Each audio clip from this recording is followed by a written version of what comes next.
To start, I'm coming from Mi'kmaq, the ancestral and unceded territory of the Mi'kmaq people in Canada and Nova Scotia. So the topic today is I'm not ready to return to normal. And some of this is the pressure that many areas of the world are feeling. Certainly the North America and Europe is where I'm more familiar with people's experience, is that a lot of people over the summer is just like, I'm sick of this. It's time to just get out there. We need to move on. And so that kind of thinking, whether it's based in science or not, but also the whole conspiracy theories and where people are kind of coming into not being well regulated, and a year and a half into this. So Gabor Mate had an interview. He did an interview in Canadian Broadcasting Corporation, CBC in Canada. And he talks about how people are feeling alone, disconnected, and less resilient. And so these anti-vaccine ideologies, some of which are very well considered, and I'm not talking about that. I'm talking about people who believe that COVID is a hoax and that attempts to get us vaccinated are kind of a plot or a conspiracy. So he's talking about how the sources of this are trauma. And when we take a lot of traumatized people, they have this outlet now.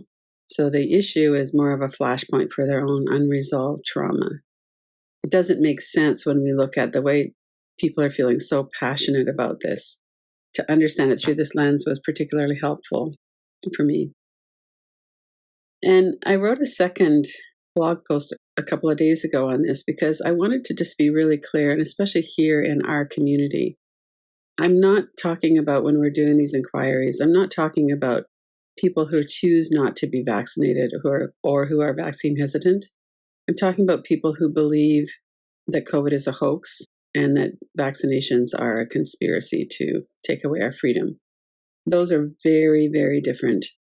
And one of the things that has happened for me is that a member of my own family, my extended family, feels that way. And so I've been working with that and the rest of his immediate family very closely in terms of what's going on with him. It triggers a lot of feeling powerlessness. We had such an abrupt change a year and a half ago. And just to acknowledge that was really hard, and the kinds of things that we've had to deal with since then, we never could have imagined that would be our life. So again, to just acknowledge this is very difficult. Shaming ourselves for our responses, shaming other people for their responses just makes it worse. And I know that it's very tempting to get kind of righteous about this. Righteous anger is something that I've had my share of for sure over my lifetime. And, beginning in the 70s and 80s around feminist activism. And it's very polarizing. That kind of anger and shaming is very polarizing. So the issues that we're looking at are community and cultural, but they're also very individual. And to try to maintain the heart connection with people so that if the veil lifts and they really start to see it more clearly, that they're not going to be too isolated and too ashamed to come back, that we'll have a connection that's available for people so we can reconnect again. So having said that, let's go into the inquiry about how we feel right now about going into more contact with other people. Some of what we might noticing, and these are things that I'm noticing. I really noticed the other day, somebody was standing 3 feet from me and we all had masks on, but that made me really uneasy. So I feel safer when everyone's masked, and our mask mandate just came off here. And so it's not necessarily logical how we feel. We're just talking about how do we feel. There were some real benefits to having the social distancing and having people not be able to come around. And some of the people that I talked to with families that were very difficult and with boundaries were quite relieved actually to have an excuse that nobody could really argue with. I know for myself, I realized that I was way too busy, and I had known that before, but I didn't really want to make the choice to not go back to certain activities. And so I really got clear especially that first several months of the pandemic, that I really was too busy before. So there's a lot of benefits. Sometimes the time that we had led to more clarity, but also depending on what our circumstances were, some people were social distancing and in a bubble with people that they didn't feel safe with. And a lot of people's relationships really suffered, and some of them ended for sure. So when we look at the issues of schools are reopening, and now that they've been open for a few weeks, a lot of them are back to being closed because there's been COVID outbreaks in them. And there's just this level of polarization. What does that feel like to me in my mammal body to just be living in this soup of fear and grief and rage? And this feeling like I'm not ready to just kind of jump back in like everything's okay, because it's clearly not. And the threat of the Delta wave variant is certainly changing a lot of that. It's going to be okay. And a lot of us are also vaccinated, and so that we're not as at much risk. So there's a lot of complexity here. So just to take a moment and notice what you're feeling as you're thinking about some of these. What was it for you?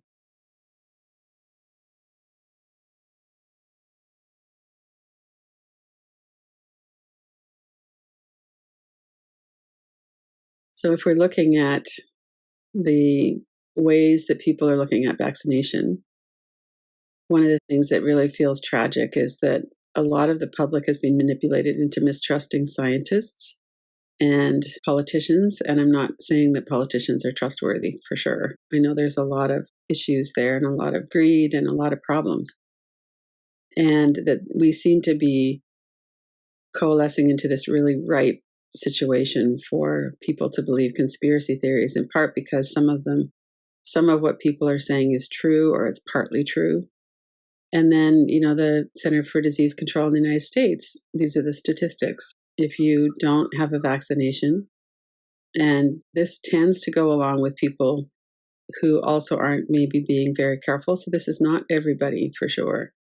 A lot of people who are choosing not to be vaccinated or who can't because of medical reasons are also being extremely careful. And so their risk wouldn't be this. But that's their overall statistics in the United States. 5 times more likely to be infected and 10 times more likely to be hospitalized or to die. Those are really big numbers in terms of our exposure to COVID. So I work with and talk with many people who have grade school children who are too young to be protected. And some of those children are able to stay home and be homeschooled or have online schools, and some of them have to go to school. So what is it like for a parent to send their children to school in the atmosphere where they don't know if they're going to be safe? And some of those children will bring COVID back into their extended families. So this is risky, and it's not just risky. Some people will die because the schools have opened, and that's something that many people don't have a lot of choice around. They just have to send their children back. They need to work. They don't have the economic resources to stay home or to have one parent stay home with the children. Or maybe it's your workplace now that's saying everybody has to come back to work in person. And I know even a month ago, some people I know were in that situation, and now with the rise of Delta variant, they're going, okay, now everyone has to stay home again. So there's a lot of chaos and uncertainty about this. So whether this is you personally, or whether it's that we're all affected by the situations that people that we know or people in our communities are in, let's take a couple of minutes here. Check in and breathe. A year and a half into the pandemic, this is where we're at. This is the situation.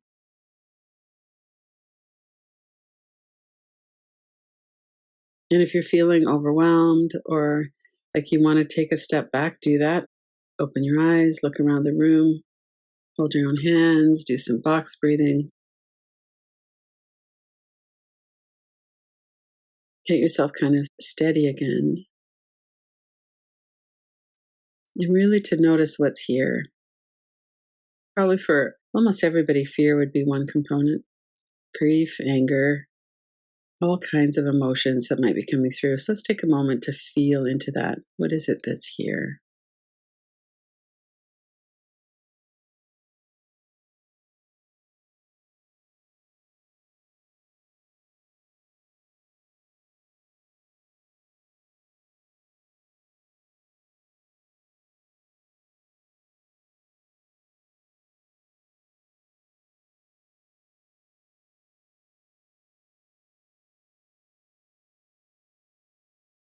We could work with emotion, with physical sensations, energies in the body, thoughts.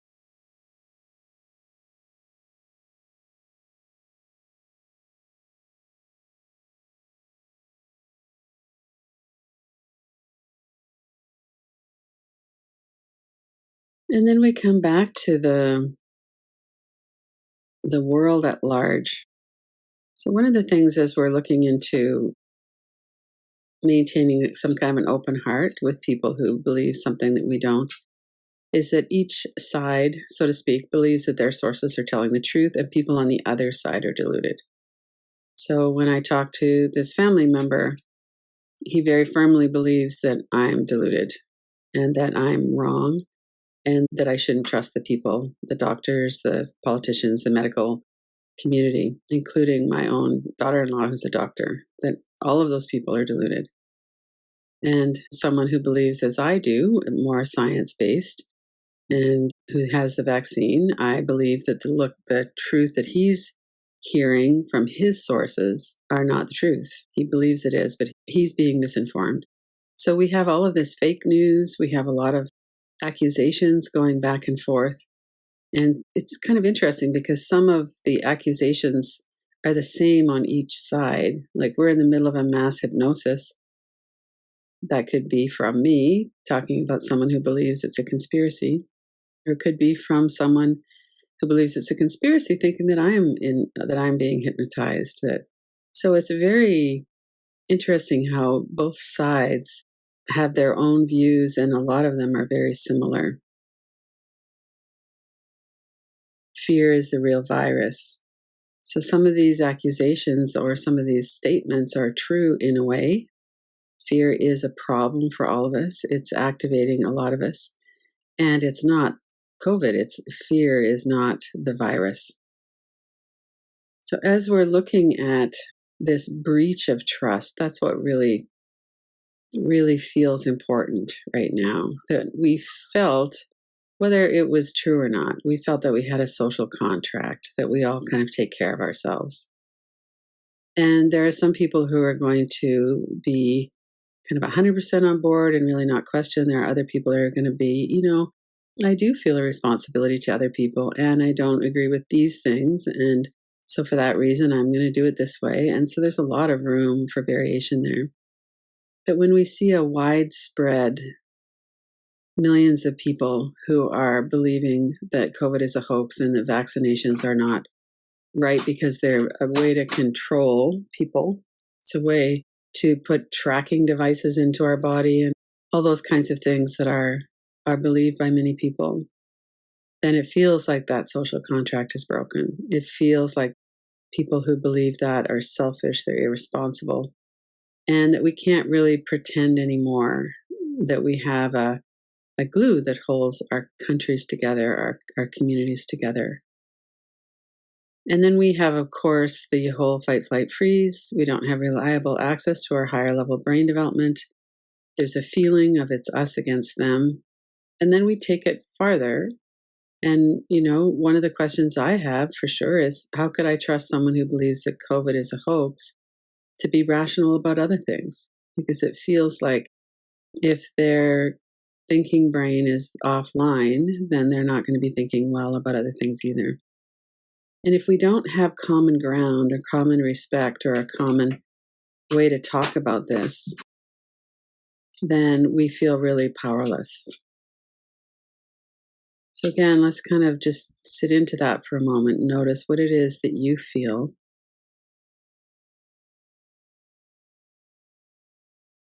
Notice your body, your breath. And is it true for you as well? Certainly is true for me, as I have a hard time staying connected. and not shutting down, not putting someone into the category of over there, the other side.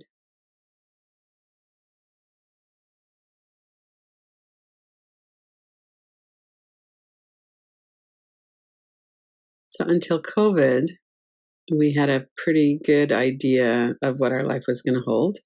And that's not actually true because on an individual level, we didn't know if we were going to get sick or if there's going to be an accident or something like that. But now we're really clear that we don't have a good basis for predicting into the future. And we feel, many feel that we've lost control of our life. And we just feel a lot of dread and maybe some hope as well about the future, but we're not really able to predict. And that's a very uncomfortable place to be for the primitive brain. So if you wanted to put your hand on your heart or hold your hands or just to tune in, I acknowledge my own feelings and fears, and I allow myself to feel the struggle of that.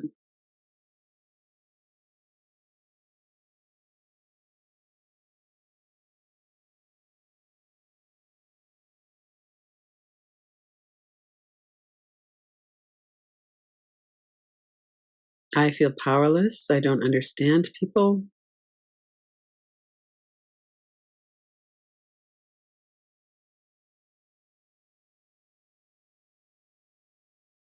And to really see where are you in your feelings again, coming back to your feelings. I'm doing my best. It's okay to be scared.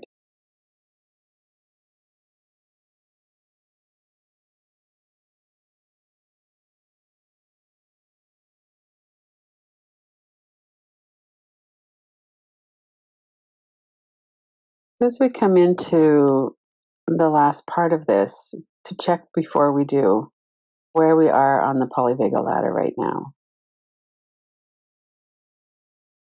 So, are we angry? Are we feeling kind of immobilized? So, it might be helpful just to do something to bring yourself back out of the inquiry for a moment, just to come back. Stand up and shake your body, lift your arms, throw the energy down into the ground. Take a lot of deep in breaths, several long exhales.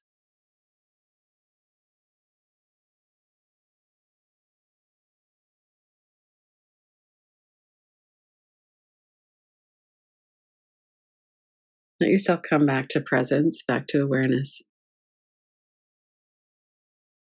If you need to do some tapping, or if you're feeling like you're very engaged with a train of thought and you want to come back from it a bit, open your eyes, do some box breathing, look around the room. Use one of the tools that is helpful to you. These are very difficult emotions and states of our nervous system. Move around if you want. Do something to come out of dorsal or sympathetic arousal, fight, flight, or freeze. Just to check back in with noticing that right now your body's safe.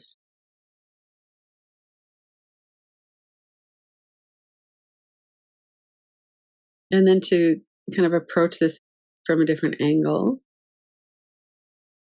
Let's go into, what does a post-pandemic world look like for you?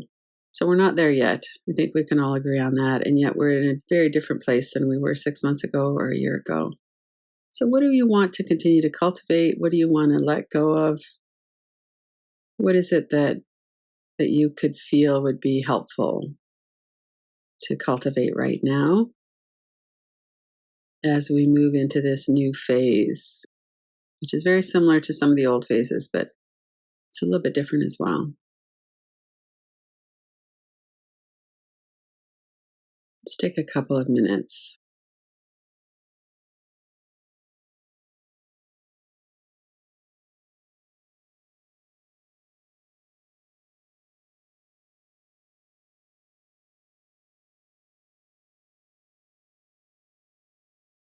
And notice there's no right or wrong. We could allow ourselves to be having the experience we're having, to hate the things we hate, to be wanting things to be different. All of those are really normal, natural responses and reactions.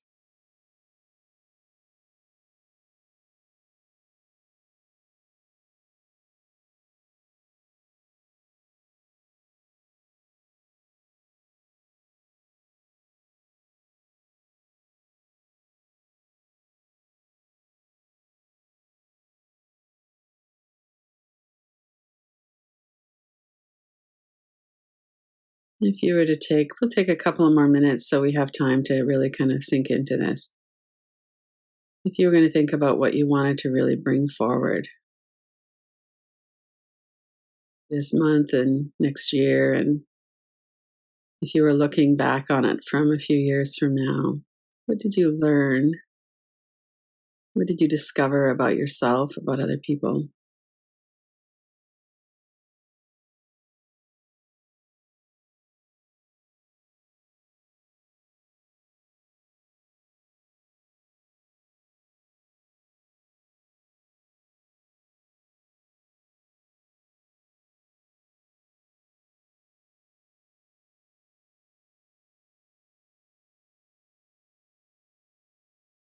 And continue to notice your body, your breath,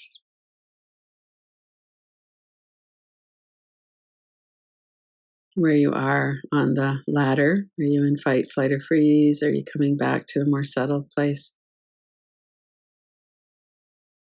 One of the things that happens when we're in these urgent situations is that we focus more on the anxiety, the fear, the anger, and maybe a little bit less on our resilience. What have we learned from this?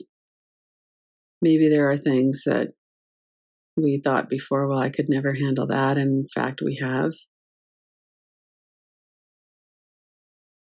As hard as it is to keep our hearts open, maybe there's a maturity there or something has shifted there. Just really notice what your situation is.